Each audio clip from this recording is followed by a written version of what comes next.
L'histoire nous donne souvent l'illusion d'un récit maîtrisé. Des dates, des événements, des causes, des conséquences. Comme si le passé formait une ligne claire, logique, parfaitement ordonnée. Mais cette impression est trompeuse, car l'histoire ne nous parvient jamais entière. Elle nous arrive fragmentée, incomplète, parfois silencieuse. Ce que nous savons dépend de ce qui a été écrit, conservé, transmis, et surtout, de ce qui ne l'a pas été. Aujourd'hui, je ne vais pas vous parler de mythes, ni de légendes. Pas de trésors cachés, pas de civilisation imaginaire, pas de récits inventés. Tout ce que vous allez entendre est bien réel. Pourtant, toutes ces histoires ont un point commun troublant. Elles résistent à toute explication simple. Des villes effacées sans témoignage, des documents mentionnés mais absents, des corps qui contredisent les archives, des cartes qui impliquent des savoirs disparus, des événements bien réels que l'histoire a appris à contourner. Ce ne sont pas des mythes spectaculaires, ce sont des zones d'ombre, des failles dans le récit officiel, des endroits précis où notre compréhension du passé s'arrête.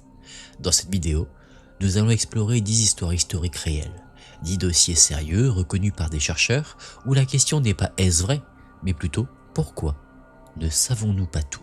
Installez-vous bien, écoutez, car parfois, ce que l'histoire ne dit pas est plus révélateur que ce qu'elle affirme.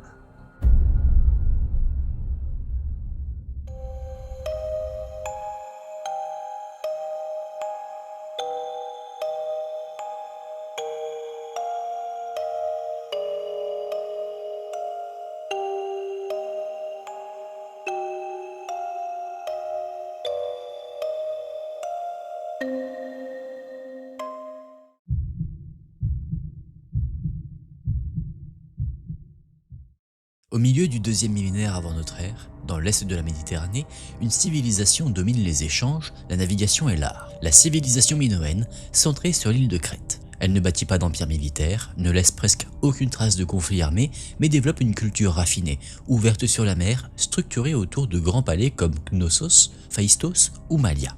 Et pourtant, en l'espace de quelques décennies, peut-être moins, cet équilibre se brise. Le problème, c'est que les Minoens ne nous ont laissé aucun récit de leur chute. Vers 1627 et 1600 avant Jésus-Christ, selon les datations au carbone 14 et la dendrochronologie, le volcan de Terra sur l'actuelle île de Santorin entre en éruption. Il ne s'agit pas d'un simple épisode volcanique local, mais de l'une des plus grandes éruptions explosives connues de l'Holocène. Les données géologiques sont formelles, des couches de cendres volcaniques ont été retrouvées sur des milliers de kilomètres, des dépôts de ponce atteignant plusieurs dizaines de mètres d'épaisseur et un effondrement de la chambre magmatique provoquant la caldeira actuelle de Santorin. Les modèles modernes estiment que l'éruption a projeté plus de 60 km3 de matériaux volcaniques, générant des séismes majeurs, des tsunamis atteignant probablement les côtes crétoises et un refroidissement climatique régional, voire plus large. Sur ce point, il n'y a aucun débat sérieux. L'événement a eu lieu et il a été colossal. Sur Santorin même, le site d'Akrotiri offre un témoignage exceptionnel. Une ville entière, ensevelie sous les cendres volcaniques, parfaitement conservées. On y retrouve des maisons à plusieurs étages, des fresques sophistiquées, des systèmes d'évacuation des eaux, des jarres de stockage soigneusement rangés, mais un détail frappe immédiatement les archéologues. Aucun corps humain n'a été retrouvé sous les décombres. Cela indique que la population a fui avant l'éruption finale, probablement après une série de séismes précurseurs. La catastrophe n'a donc pas été totalement soudaine, et pourtant, malgré cette fuite organisée, la ville n'a jamais été reconstruite. C'est ici que commence le véritable mystère historique. Après l'éruption de Terra, la civilisation minoenne entre dans une phase de déclin progressif. Certains palais sont endommagés, les échanges commerciaux diminuent, l'influence mycénienne venue de Grèce continentale augmente. Mais les archives archéologiques posent un problème fondamental. La destruction finale des grands palais crétois semble postérieure à l'éruption, parfois de plusieurs décennies. Autrement dit, Terra n'a probablement pas détruit immédiatement la civilisation minoenne, mais elle a pu déséquilibrer durablement son système économique, maritime et politique. Les tsunamis ont pu détruire des ports, anéantir des flottes commerciales, rompre des routes d'échange vitales. Un empire maritime sans flotte cesse rapidement d'en être un. Et contrairement aux Égyptiens ou aux Mésopotamiens, les Minoens n'ont laissé aucun récit historique lisible. Leur écriture, le linéaire A, reste aujourd'hui non déchiffré. Cela signifie que nous ne savons pas comment ils ont vécu la catastrophe, nous ignorons s'ils l'ont comprise comme un phénomène naturel ou religieux, nous ne connaissons pas leur réaction politique ou sociale. Même les civilisations voisines évoquent très peu l'événement. Il n'existe aucun récit contemporain clair décrivant l'éruption de Terra, un cataclysme d'une ampleur quasi planétaire, passé sous silence. Et c'est là que réside le cœur du mystère. Nous avons des preuves géologiques solides, des vestiges urbains figés, un effondrement civilisationnel progressif, mais aucune voix humaine pour raconter ce qui s'est réellement passé. L'histoire, ici, n'est pas une énigme fantastique. C'est un vide, un trou noir documentaire. La chute de la civilisation minoenne n'est pas un mythe, c'est une catastrophe réelle, mesurable mais muette. Et ce silence nous rappelle une chose essentielle. Même les sociétés les plus avancées peuvent disparaître sans laisser d'explication.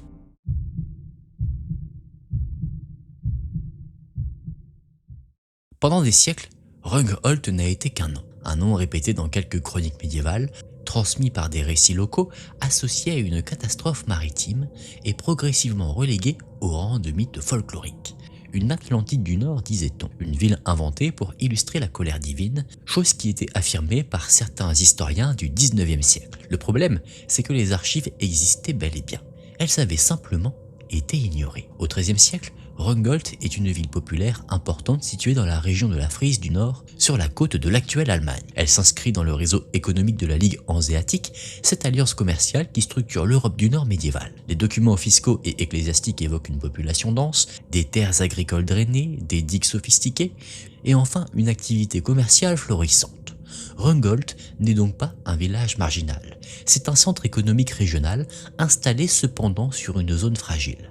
Des marais côtiers artificiellement gagnés sur la mer. Dans la nuit du 16 janvier 1362, une tempête d'une violence exceptionnelle frappe la mer du Nord. Elle est aujourd'hui connue sous le nom de Grootmandrege, traduit littéralement par la grande noyade des hommes. Les sources médiévales décrivent des vents d'une intensité extrême, des digues rompues, une montée brutale des eaux, des milliers de morts sur l'ensemble des côtes frisonnes. Rungholt se trouve directement sur la trajectoire de la tempête. Selon les chroniques, la ville est submergée en quelques heures. Les digues cèdent, les habitants sont pris au piège dans la nuit.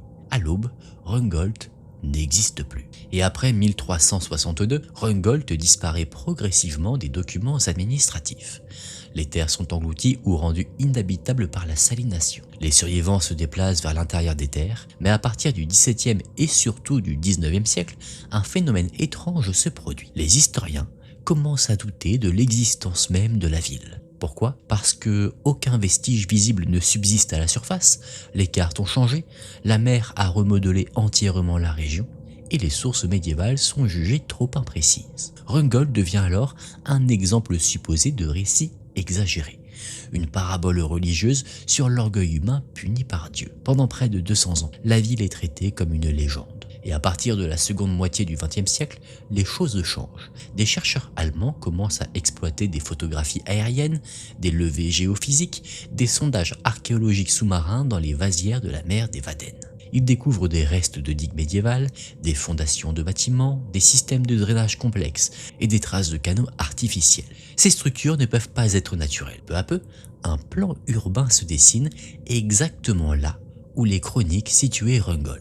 Les recherches récentes montrent que Rungholt était bien plus étendu que ce que l'on imaginait. Doté d'une organisation territoriale avancée et intégré dans un réseau hydraulique extrêmement élaboré. Certaines estimations parlent de plusieurs milliers d'habitants, ce qui en ferait l'une des cités majeures de la région à l'époque. Autrement dit, Rungholt n'était pas un mythe exagéré, c'était une ville réelle, importante, effacée par la mer. La question n'est donc plus « Rungholt a-t-elle existé ?»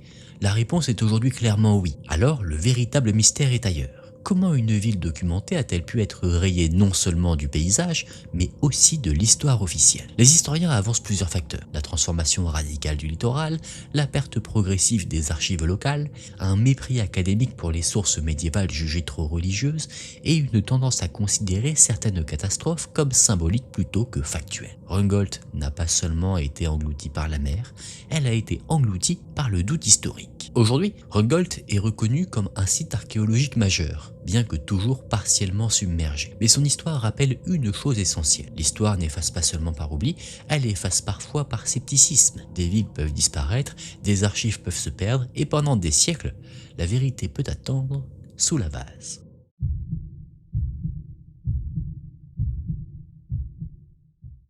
La Révolution française est l'un des événements les plus documentés de l'histoire moderne. Des milliers de pages d'archives, de procès-verbaux, de correspondances privées, de journaux officiels. Chaque séance, chaque discours, chaque vote a, en théorie, été consigné. Et pourtant, au cœur de cette surabondance documentaire, un vide précis, localisé et dérangeant subsiste. Un document dont l'existence est attestée par plusieurs témoins, mais dont aucune trace officielle n'a jamais été retrouvée. Nous sommes à l'été 1792, dans une période de tension extrême. La monarchie vacille, la défiance envers Louis XVI est totale, et l'Assemblée législative se transforme peu à peu en champ de bataille politique. Plusieurs députés, dans leurs lettres personnelles et mémoires ultérieures, évoquent une séance exceptionnelle tenue à huis clos, consacrée à la situation du roi, la sécurité nationale et surtout à des discussions qui ne devaient pas être rendues publiques. Ces mentions apparaissent dans des correspondances privées, des journaux intimes, des témoignages écrits a posteriori. Mais là, le problème est simple. Aucun procès-verbal officiel de cette séance n'existe dans les archives nationales. Or, l'absence est statistiquement anormale. Les historiens le savent, il existe des séances mal retranscrites, incomplètes, parfois résumées, mais une séance entière manquante à un moment aussi critique est extrêmement rare. D'autant plus que les séances adjacentes sont parfaitement documentées. Les archives ne montrent aucune trace d'incendie ou de destruction accidentelle ciblée. Les registres de numérotation présentent une rupture discrète mais bien réelle. Ce n'est pas un trou dû au chaos, c'est un silence qui a été choisi. Les témoignages existants, eux, ne décrivent pas le contenu exact de la séance, mais ils convergent sur plusieurs points troublants. Le ton aurait été particulièrement violent, certaines propositions auraient été jugées irrecevables publiquement, et des divergences majeures seraient apparues entre factions révolutionnaires. Certains députés évoquent même de manière indirecte des discussions sur une élimination politique accélérée ou sur des mesures exceptionnelles dépassant le cadre légal en vigueur. Rien de fantasque ici, ces propos sont contextuellement cohérents avec l'escalade de la violence révolutionnaire, mais rien n'est consigné officiellement. Alors, les historiens n'avancent pas une théorie unique mais plusieurs hypothèses documentées. Une destruction volontaire postérieure, c'est-à-dire qu'un procès-verbal aurait bien existé, puis aurait été retiré des archives après coup pour éviter toute compromission politique. La deuxième théorie concerne une non-rédaction délibérée. La séance aurait eu lieu sans qu'aucun greffier n'en produise de version officielle, ce qui serait une violation grave des usages, mais pas impossible en période de crise. Et enfin, un classement sous une autre forme. Certains documents auraient pu être intégrés à des dossiers ultérieurs, sans mention explicite de leur origine. Aucune de ces hypothèses n'est démontrée, mais le fait initial, l'absence, est réel. Ce qui rend cette affaire particulièrement intéressante, c'est la prudence extrême des historiens modernes. La plupart reconnaissent l'anomalie, mais refusent de spéculer davantage. Pourquoi? Parce que cette séance pourrait remettre en question certaines chronologies, nuancer la spontanéité de décisions majeures ou révéler une forme de préméditation collective. L'histoire officielle repose parfois autant sur ce qui est écrit que sur ce qui a été choisi de ne pas l'être. La Révolution française se présente souvent comme un moment de transparence politique absolue, mais ce dossier suggère une réalité plus complexe. Même au cœur d'un mouvement fondé sur la publicité des débats, le secret a continué d'exister. Et quand le secret touche aux archives, il devient presque impossible à percer.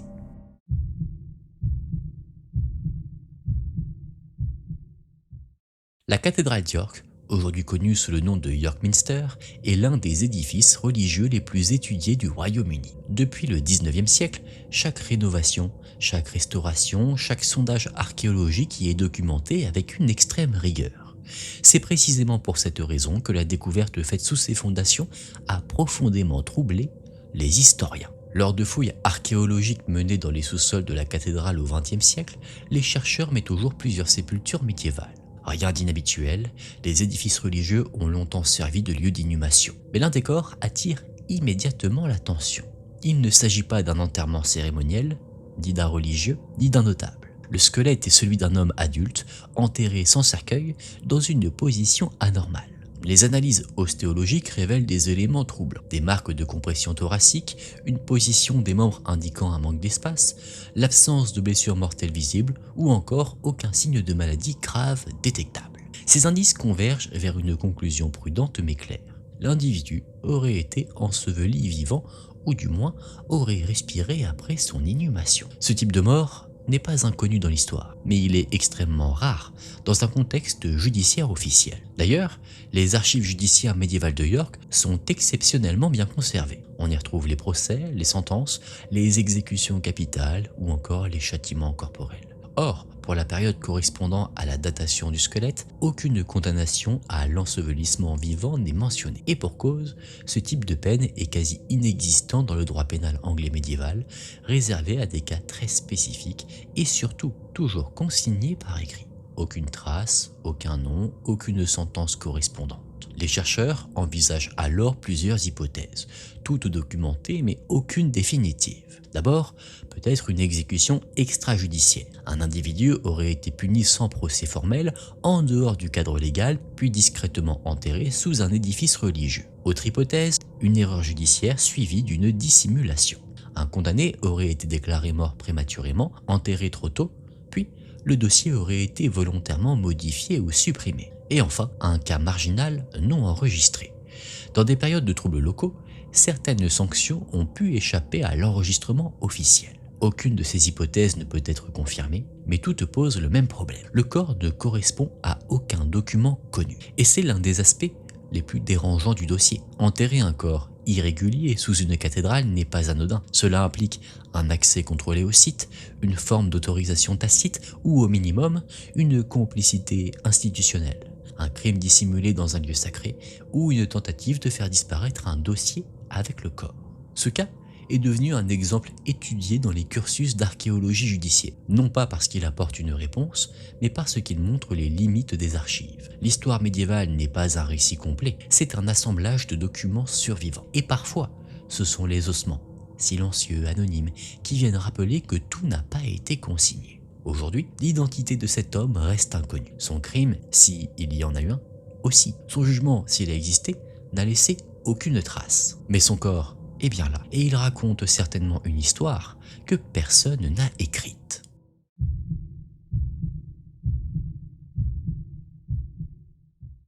En 1513, un amiral ottoman nommé Piri-Reis termine une carte du monde. Rien d'extraordinaire en apparence.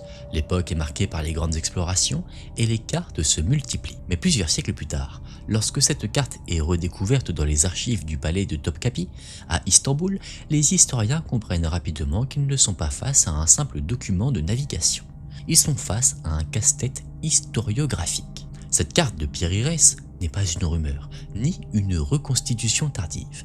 Elle est signée, datée, conservée dans une institution officielle, accompagnée de notes explicatives rédigées par Piri-Reis lui-même. Dans ses annotations, l'amiral précise quelque chose de fondamental.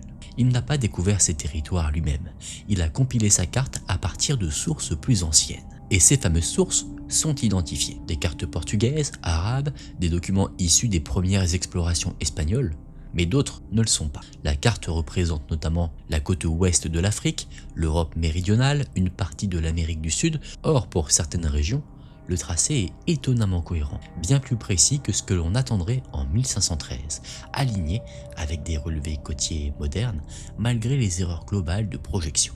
Attention, il ne s'agit pas de continents impossibles ou d'éléments anachroniques. Le mystère est beaucoup plus sobre et donc plus sérieux.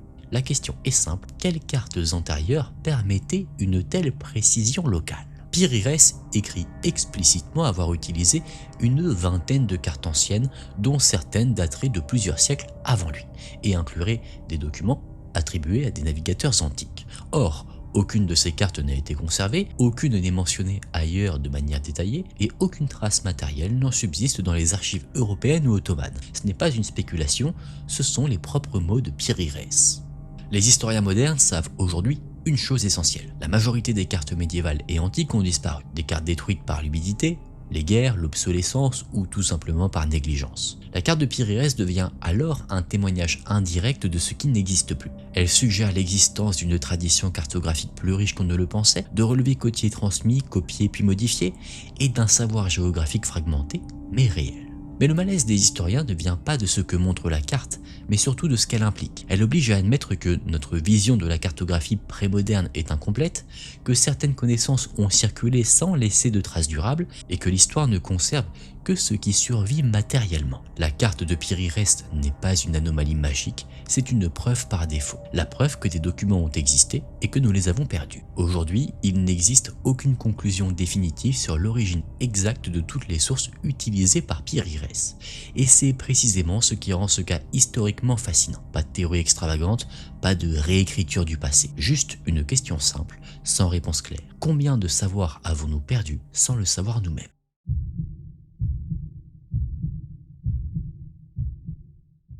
La peste noire du XIVe siècle est l'un des événements les plus étudiés de l'histoire humaine. Elle a tué entre 30 et 50% de la population européenne en quelques années. Son agent pathogène, Yersinia pestis, est aujourd'hui identifié, séquencé, compris dans ses mécanismes biologiques. Sur le plan scientifique, le dossier semble clos.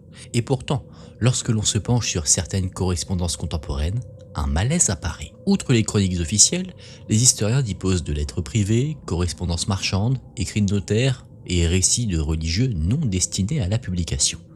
Ces documents, conservés notamment à la Bibliothèque apostolique vaticane, dans les archives de villes italiennes comme Florence, Sienne ou Gênes, dans des fonds français et catalans, décrivent la peste, mais pas toujours comme nous nous attendrions à la reconnaître. Certains témoins décrivent bien les bubons, la fièvre, la mort rapide, mais d'autres évoquent des phénomènes plus difficiles à interpréter. Des décès sans bubons visibles, des morts en quelques heures seulement, des effets respiratoires aigus, une contagion parfois décrite comme instantanée sans contact prolongé. Les historiens de la médecine la reconnaissent aujourd'hui, toutes les vagues de la peste noire ne se ressemblent pas. Depuis plusieurs décennies, un débat académique sérieux existe, non pas pour nier la peste, mais pour poser une question précise. La peste noire a-t-elle été une seule maladie ou une combinaison de plusieurs agents pathogènes circulant simultanément ? Certains chercheurs avancent que des formes pulmonaires ont pu dominer localement, des infections virales ont pu accompagner ou aggraver la pandémie, ou que les conditions sanitaires ont amplifié des symptômes atypiques. Rien de spéculatif ici. Ces hypothèses sont discutées dans des revues scientifiques reconnues. Et certaines lettres ne se concentrent pas sur la maladie elle-même, mais sur des réactions collectives étranges. Des villes entières se vidant en quelques jours, un abandon massif des malades, l'effondrement immédiat de l'autorité civile, et enfin un comportement de panique que les auteurs eux-mêmes ne comprennent pas. Ces descriptions suggèrent une peur extrême, parfois plus rapide que la propagation observée. Les contemporains n'écrivent pas seulement « la peste est là », ils écrivent « quelque chose d'incontrôlable se propage ». Le cœur du mystère n'est pas médical au sens strict, il est historiographique. Les historiens modernes interprètent les textes médiévaux à partir de catégories actuelles. Maladies identifiées, schémas épidémiologiques connus, données biologiques modernes, mais les témoins du XIVe siècle décrivent ce qu'ils voient, avec leur vocabulaire, leurs peurs, leurs limites. La question reste donc ouverte. Certaines descriptions correspondent-elles à des réalités biologiques que nous ne savons plus reconnaître dans ces textes? Ou bien avons-nous tendance à simplifier rétrospectivement un événement qui fut, en réalité, beaucoup plus chaotique? Contrairement à ce que l'on pourrait croire, la peste noire n'a pas de récit unique. Elle est une mosaïque de maladies, de contextes locaux, de perceptions humaines. Les lettres médiévales ne contredisent pas la science moderne, mais elles rappellent une chose essentielle. Même les événements les plus étudiés conservent des zones que l'histoire ne sait pas encore éclairer.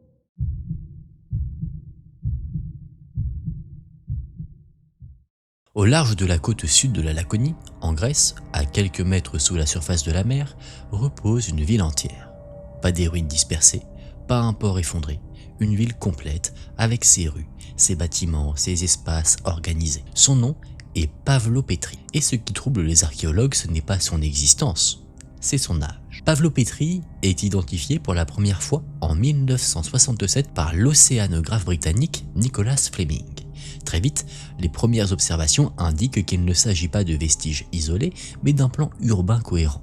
Des campagnes de recherche ultérieures, menées notamment par l'université de Cambridge, confirment un réseau de rues clairement tracées, des habitations distinctes, des cours intérieures, des tombes et des structures probablement administratives ou communautaires. En 2011, Pavlopétrie devient la plus ancienne ville engloutie connue au monde, reconnue officiellement par l'UNESCO. Les datations reposent sur des analyses céramiques, des comparaisons stylistiques, des contextes stratigraphiques, et les résultats convergent. Pavlo-Pétry aurait été occupé dès 3000 avant Jésus-Christ, voire légèrement avant. Cela la place bien avant la Grèce classique, avant les grandes cités-états connues, à une époque où l'on pensait que l'urbanisme était encore embryonnaire dans cette région. Or, Pavlo-Pétry n'est pas un simple regroupement de maisons. Le plan de la ville montre une organisation rationnelle de l'espace, une séparation claire entre zones d'habitation et zones funéraires, des rues suffisamment larges pour une circulation régulière et une implantation cohérente par rapport au littoral.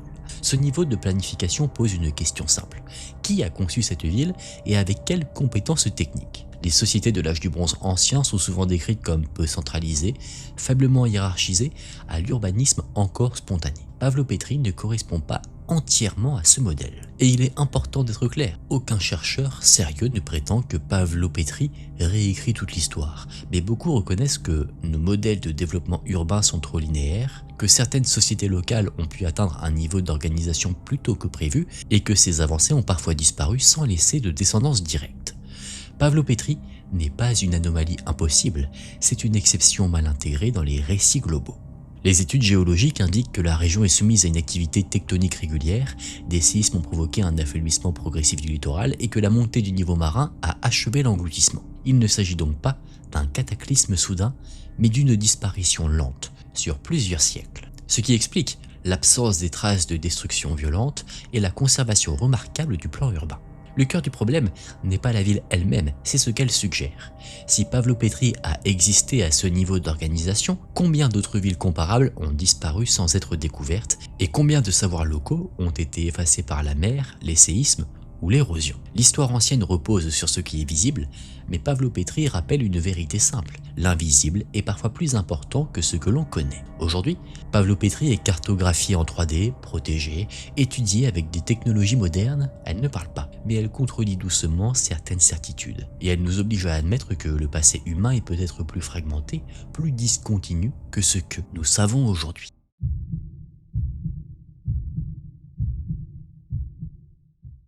Au milieu du 19e siècle, l'Empire britannique domine les mers. Il cartographie le monde, trace des routes commerciales et considère l'exploration comme une démonstration de puissance politique autant que scientifique.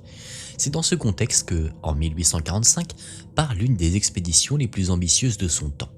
La mission du HMS Erebus et du HMS Terror, commandée par Sir John Franklin pour trouver le passage du Nord-Ouest. Les navires sont modernes, les équipages expérimentés, les provisions abondantes. Sur le papier, l'expédition est un modèle, et pourtant, elle n'en reviendra jamais. Lorsque les deux navires cessent de donner des nouvelles, l'inquiétude monte. À partir de 1848, des missions de recherche successives sont lancées. Elles découvrent progressivement des campements abandonnés, des messages laissés dans des cairns, des objets personnels et surtout des indices d'une dérive désespérée vers le sud, à pied, à travers la banquise. Les hommes ne sont pas morts en mer, ils ont survécu un certain temps avant de s'éteindre un à un.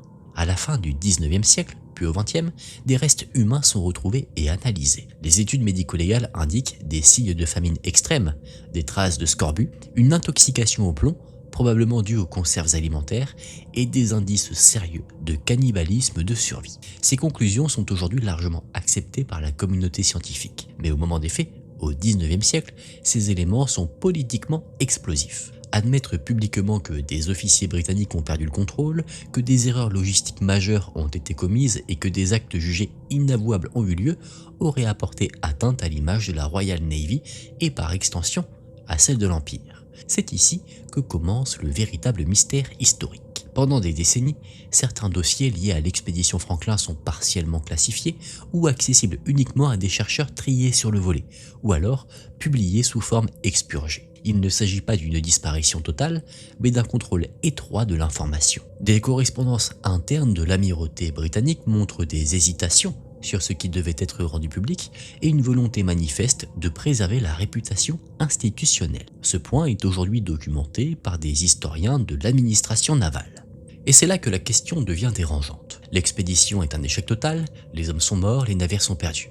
Alors pourquoi maintenir un silence administratif prolongé? Les historiens avancent plusieurs explications, toutes prudentes. Éviter de nourrir des critiques sur la gestion des expéditions polaires, empêcher une remise en cause de la chaîne de commandement, contrôler le récit national autour de l'héroïsme et du sacrifice. Le problème n'est donc pas ce qui s'est passé, c'est quand et comment on a choisi de le raconter. Ce n'est qu'en 2014 et 2016 que les épaves de l'Erebus et du Terror sont localisées au Canada grâce à des recherches conjointes et au savoir inuit transmis oralement depuis des générations. Cette redécouverte confirme la trajectoire finale des navires, certaines hypothèses formulées dès le 19e siècle et la fiabilité de témoignages longtemps négligés. Ironiquement, les récits inuits ignorés pendant des décennies s'avèrent plus précis que certains rapports officiels. Aujourd'hui, l'expédition Franklin est relativement bien comprise sur le plan factuel, mais l'histoire administrative de sa gestion reste un sujet délicat.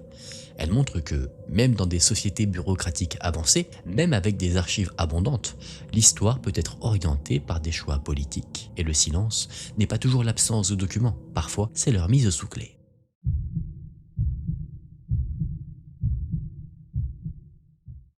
Contrairement à ce que l'on imagine souvent, les événements historiques ne disparaissent pas toujours par censure brutale ou destruction d'archives. Dans de nombreux cas, ils s'effacent progressivement, sans scandale, sans interdiction formelle. Ils restent dans les sources primaires, ils restent dans la presse de l'époque, ils restent parfois même dans les archives administratives. Mais ils cessent d'être enseignés, commentés et synthétisés. C'est ce type d'effacement silencieux qui constitue l'un des angles morts les plus troublants de l'historiographie moderne. À la fin du 19e et au début du 20e siècle, plusieurs États européens et nord-américains mènent des expérimentations sociales et administratives à grande échelle. Ces expériences portent sur l'organisation du travail, la gestion de populations marginalisées, l'encadrement moral et social, et enfin la rationalisation du comportement humain. Elles sont débattues publiquement, relayées par la presse, discutées dans des cercles universitaires. Il ne s'agit pas d'initiatives clandestines, elles sont officielles, assumées et théorisées. Mais lorsque l'on consulte les manuels d'histoire générale du milieu du XXe siècle, ces expériences disparaissent presque entièrement. Elles sont parfois mentionnées en notes de bas de page, dans des ouvrages spécialisés ou dans des publications universitaires très ciblées, mais elles ne figurent plus dans les grands récits historiques. Pourquoi? Parce qu'elles ne s'insèrent pas facilement dans une narration claire. Elles n'ont pas produit de rupture nette, elles ne débouchent pas sur un événement spectaculaire, et leurs résultats sont ambigus, parfois même embarrassants. Plusieurs historiens ont montré que certaines expérimentations administratives ont servi de laboratoire idéologique, que certaines méthodes ont été abandonnées sans jamais être officiellement condamnées, ou d'autres ont été intégrées discrètement dans des pratiques institutionnelles ultérieures. Le problème, historiquement, c'est le suivant. Comment raconter une expérience qui n'a ni succès clair, ni échec assumé? La réponse la plus fréquente a été ne pas la raconter du tout. Il est essentiel d'être précis ici. Les historiens sérieux ne parlent pas de complot, ils parlent de sélection narrative, de simplification pédagogique, de hiérarchisation des faits. Les programmes scolaires, les synthèses historiques et les ouvrages de vulgarisation doivent choisir, et ce choix laisse toujours des choses de côté. Mais parfois, ce qui est laissé de côté est précisément ce qui dérange. Lorsque l'on retourne aux sources primaires, on retrouve des articles de presse détaillés, des comptes rendus administratifs, des débats parlementaires, des publications universitaires contemporaines. Rien n'a été détruit, mais ces documents sont devenus trop techniques, trop ambigus, trop difficiles à intégrer dans un récit linéaire. Le résultat, tout cela dort dans les archives. Ce cas n'est pas une énigme au sens classique, il pose une autre question. Combien d'événements réels, documentés, ont été progressivement évacués de notre mémoire collective simplement parce qu'ils ne racontaient pas bien? L'histoire n'est pas seulement ce qui s'est produit, c'est aussi ce qui a été jugé digne d'être transmis. Ce type d'effacement oblige les historiens à une vigilance permanente. Relire les sources, questionner les absences, comparer les récits à travers le temps, car parfois, le mystère historique ne réside pas dans un document secret, mais dans un chapitre qui a cessé d'être écrit et raconté.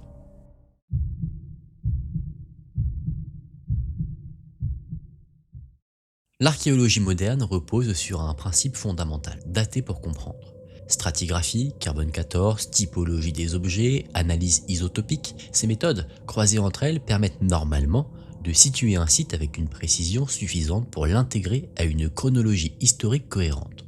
Mais il existe des cas, rares, documentés, reconnus, où tout fonctionne techniquement et pourtant, le résultat ne colle pas. Le cas que nous abordons ici n'est pas isolé à un seul lieu, mais il est représentatif d'un phénomène reconnu par les archéologues.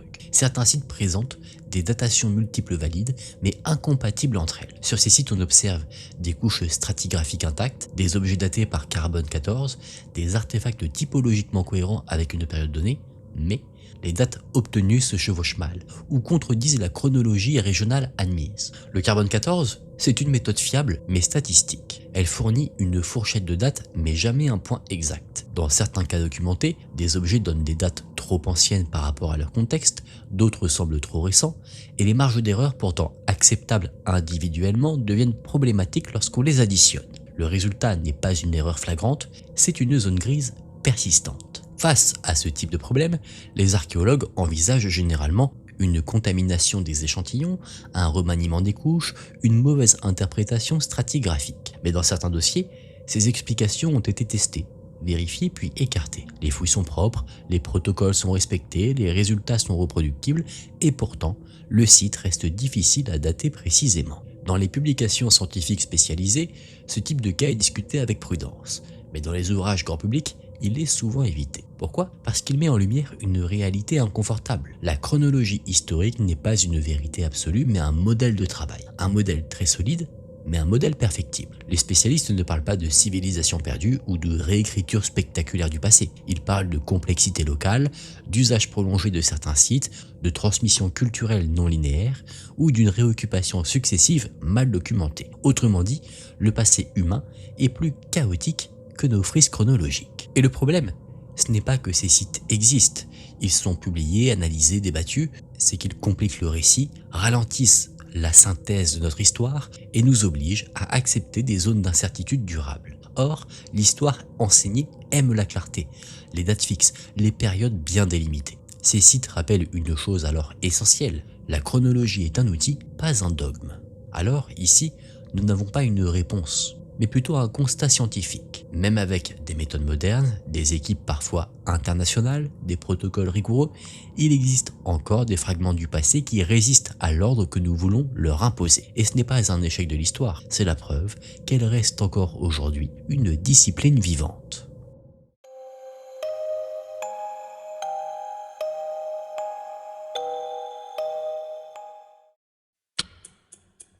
À travers ces 10 histoires, une chose apparaît clairement. Le passé n'est pas un bloc figé, ce n'est pas un récit parfaitement fermé. L'histoire avance avec ce qu'elle possède, des textes, des objets, des témoignages, mais aussi avec des absences, des silences, des contradictions. Des villes ont existé sans laisser de voix, des décisions ont été prises sans être consignées, des savoirs ont circulé puis disparu. Et parfois, ce sont les traces matérielles elles-mêmes qui refusent de s'accorder avec ce que nous croyons savoir. Ces zones d'ombre ne sont pas des failles honteuses, elles sont le cœur même de la recherche historique.